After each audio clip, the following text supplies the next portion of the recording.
પહેલી તો વાત એ કે વિવેક ખ્યાતિનું પ્રગટીકરણ ભીતરથી જ થાય છે.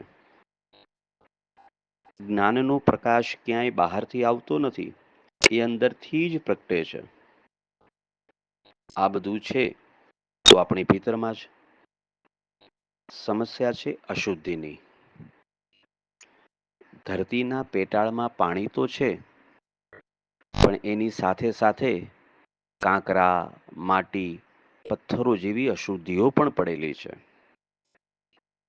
જો આપણે કૂવો ન ગાળીએ અને અશુદ્ધિ દૂર ન કરીએ તો સ્વચ્છ પાણી પ્રગટતું નથી જ. એ સ્વચ્છ પાણી ધરતીના પેટાળમાં જ છે. એમ ચૈતન્ય અને વિવેક ખ્યાતિ એ આપણી ભીતરમાં જ છે.